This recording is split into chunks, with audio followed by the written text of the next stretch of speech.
Pankaj Kumar Gupta, assistant professor BEd NEP 2020 के 12वें video में आपका स्वागत करता हूँ। आज हम अध्याय 4 स्कूलों में पाठ्यक्रम और शिक्षण शास्त्र अधिगम समग्र, एकीकृत, आनंददायी और रुचिकर होना चाहिए। Curriculum and pedagogy in schools learning should be holistic, integrated, enjoyable and engaging के बिंदु 37 से लेकर 46 तक का अध्ययन कर रहे हैं। अब देखते हैं बिंदु 37। जबकि ग्रेड 10 और 12 के लिए बोर्ड परीक्षाएं जारी रहेंगी, कोचिंग कक्षाओं की आवश्यकता को समाप्त करने के लिए बोर्ड और प्रेस परीक्षाओं की मौजूदा प्रणाली में सुधार किया जाएगा। वर्तमान मूल्यांकन प्रणाली के इन हानिकारक प्रभावों को लटने के लिए बोर्ड परीक्षा को समग्र विकास को प्रोत्साहित करने के लिए फिर से डिजाइन किया जाएगा। छात्र अपने व्यक्तिगत हितों के आधार पर उन विषयों में से कई विषय चुन सकते हैं जिनमें वे बोर्ड परीक्षा देते हैं। बोर्ड परीक्षाओं को भी आसान बनाया जाएगा, इस मायने में कि वे कोचिंग और रटने के बजाय मुख्य रूप से क्षमताओं, योग्यताओं का ही आकलन करेंगे। कोई भी छात्र जो स्कूल की कक्षा में जाता है और अपनी ओर से एक बुनियादी प्रयास करता है, वह आसानी से बिना किसी अतिरिक्त प्रयास के संबंधित विषय बोर्ड परीक्षा को पास कर सकेगा और अच्छा प्रदर्शन कर सकेगा। बोर्ड परीक्षाओं के उच्चतर जोखिम पहलू को समाप्त करने के लिए सभी छात्रों को किसी भी स्कूल वर्ष के दौरान 2 बार बोर्ड परीक्षा देने की अनुमति दी जाएगी। एक मुख्य परीक्षा और यदि वांछित हो तो सुधार के लिए परीक्षा। पॉइंट 39। उपरोक्त सभी के संबंध में एनसीईआरटी द्वारा सभी प्रमुख हितधारकों जैसे एससीईआरटी, बोर्ड ऑफ असेसमेंट, प्रस्तावित नया राष्ट्रीय आकलन केंद्र एनएसीएसई आदि और शिक्षकों के साथ परामर्श के जरिए दिशा निर्देश तैयार किए जाएंगे ताकि 2022-23 शैक्षणिक सत्र तक एनसीएफ 2020-21 की समनुरूप आकलन प्रणाली को पूरी तरह बदला जा सके। पॉइंट 40। सभी विद्यालयी वर्षों के दौरान न केवल ग्रेड 10 और 12 के अंत में प्रगति को ट्रैक करने के लिए छात्रों, अभिभावकों, शिक्षकों, प्रिंसिपलों के लाभ के लिए और स्कूलों और पूरी स्कूली शिक्षा प्रणाली में शिक्षण अधिगम प्रक्रियाओं में सुधार करने के उद्देश्य से सभी विद्यार्थियों को एक उपरोक्त प्राधिकरण द्वारा संचालित ग्रेड 3, 5 और 8 की स्कूल परीक्षा देनी होगी। ये परीक्षाएं रटकर याद करने की बजाय प्रासंगिक उच्चतर क्रम के कौशलों और प्रस्तावित जीवन स्थितियों में ज्ञान के अनुप्रयोग के साथ साथ राष्ट्रीय और स्थानीय पाठ्यक्रम में मूल अवधारणाओं और ज्ञान के मूल्यांकन के माध्यम से बुनियादी शिक्षण प्रक्रियाओं परिणामों की उपलब्धि का परीक्षण करेगी। विशेष रूप से ग्रेड 3 की परीक्षा बुनियादी साक्षरता, संख्या ज्ञान और अन्य मूलभूत कौशलों का परीक्षण करेंगे। स्कूल परीक्षाओं के परिणामों का उपयोग केवल स्कूल शिक्षा प्रणाली के विकासात्मक उद्देश्यों के लिए किया जाएगा, जिसमें स्कूलों द्वारा उनके समग्र छात्र परिणामों को बिना विद्यार्थी का नाम लिए सार्वजनिक किया जाना, साथ ही स्कूली प्रणाली की सतत निगरानी और सुधार के लिए किया जाना शामिल है। पॉइंट 41। एमएचआरडी के तहत एक मानक निर्धारित निकाय के रूप में एक राष्ट्रीय मूल्यांकन केंद्र परख समग्र विकास के लिए ज्ञान का प्रदर्शन, मूल्यांकन, समीक्षा और विश्लेषण स्थापित किए जाने का प्रस्ताव है, जो भारत के सभी मान्यता प्राप्त स्कूल बोर्डों के लिए विद्यार्थी आकलन और मूल्यांकन के लिए मानदंड, मानक और दिशा निर्देश बनाने जैसे कुछ मूल उद्देश्यों को पूरा करेगा। साथ ही साथ स्टेट अचीवमेंट सर्वे का मार्गदर्शन और नेशनल अचीवमेंट सर्वे का संचालन भी करेगा। इसके अलावा देश के सीखने के परिणामों की निगरानी करना इस नीति के घोषित उद्देश्यों के अनुरूप 21वीं सदी की कौशल आवश्यकताओं को पूरा करने की दिशा में अपने मूल्यांकन पैटर्न को बदलने के लिए स्कूल बोर्डों की मदद करना भी इसका उद्देश्य होगा। यह केंद्र नए मूल्यांकन पैटर्न और नवीनतम शोधों के बारे में स्कूल बोर्डों को भी सलाह देगा, स्कूल बोर्डों के बीच सहयोग को बढ़ावा देगा। सभी स्कूल बोर्डों के बीच सर्वोत्तम प्रैक्टिस को साझा करने और विद्यार्थियों के बीच शैक्षणिक मानकों की समानता सुनिश्चित करने के लिए सभी स्कूल बोर्डों के लिए एक उपकरण बनेगा। पॉइंट 42 विश्वविद्यालय प्रवेश परीक्षा के लिए सिद्धांत समान होंगे। राष्ट्रीय परीक्षण एजेंसी एनटीए उच्चतर गुणवत्ता वाली सामान्य योग्यता परीक्षा, साथ ही विज्ञान, मानविकी, भाषा, कला और व्यावसायिक विषयों में हर साल कम से कम 2 बार विशिष्ट सामान्य विषय की परीक्षा लेने का काम करेगी। इन परीक्षाओं में अवधारणात्मक समझ और ज्ञान को लागू करने की क्षमता की जांच की जाएगी और इन परीक्षाओं के लिए कोचिंग लेने की आवश्यकता को समाप्त करने पर जोर रहेगा। विद्यार्थी उन विषयों का चुनाव कर पाएंगे जिनमें वे परीक्षा देने में रुचि रखते हैं और प्रत्येक विश्वविद्यालय प्रत्येक विद्यार्थी के व्यक्तिगत विषय पोर्टफोलियो को देख पाएगा। विद्यार्थियों की रुचि और प्रतिभा के मुताबिक उन्हें अपने कार्यक्रमों में प्रवेश दे पाएंगे।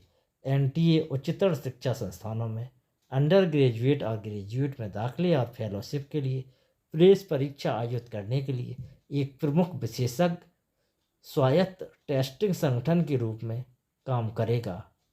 एनटीए टेस्टिंग सेवाओं की उच्चतर गुणवत्ता, रेंज और लचीलेपन से अधिकांश विश्वविद्यालय इन सामान्य प्रवेश परीक्षाओं का उपयोग करने में सक्षम होंगे, बजाय इसके कि सैकड़ों विश्वविद्यालय अपनी अपनी प्रवेश परीक्षाएं तैयार करें।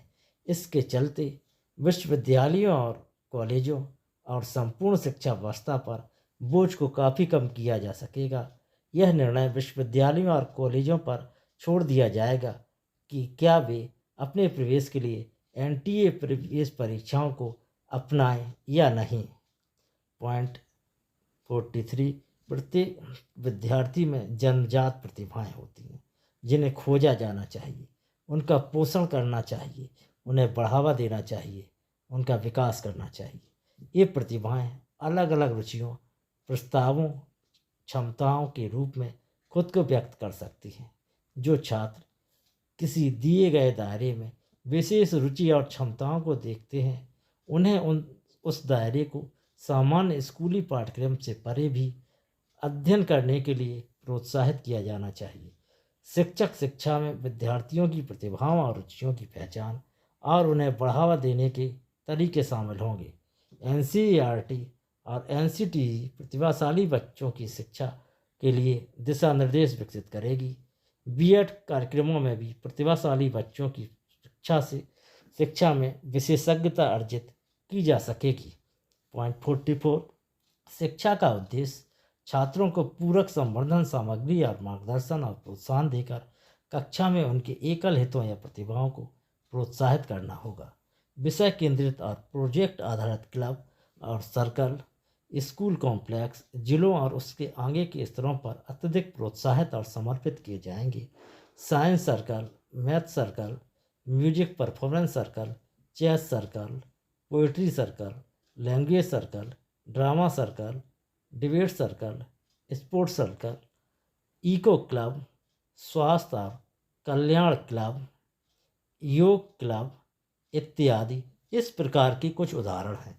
इसी तर्ज पर विभिन्न विषयों में माध्यमिक विद्यालय के छात्रों के लिए उच्चतर गुणवत्ता वाले राष्ट्रीय आवासीय ग्रीष्मकालीन कार्यक्रमों को भी प्रोत्साहित किया जाएगा, जिनमें पूरे देश से बहुत अच्छे छात्रों और शिक्षकों, जिनमें सामाजिक आर्थिक रूप से वंचित समूहों के विद्यार्थी और शिक्षक भी शामिल हैं, को आकर्षित करने के लिए गहन मेरिट आधारित लेकिन समान प्रवेश प्रक्रिया होगी।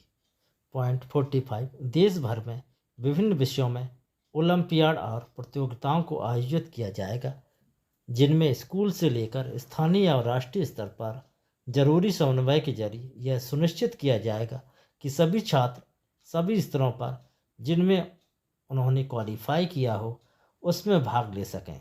व्यापक भागीदारी सुनिश्चित करने के लिए ग्रामीण क्षेत्रों और क्षेत्रीय भाषाओं में ओलंपियाड उपलब्ध कराने का प्रयास किया जाएगा। सार्वजनिक और निजी विश्वविद्यालय जिनमें आईआईटी और एनआईटी जैसे प्रमुख संस्थान शामिल हैं को राष्ट्रीय और अंतर्राष्ट्रीय ओलंपियाड के परिणामों और संगत राष्ट्रीय कार्यक्रमों के परिणामों का उपयोग दाखिले संबंधी मापदंड के रूप में उनके अवर स्नातक कार्यक्रमों में प्रवेश देने के लिए प्रोत्साहित किया जाएगा।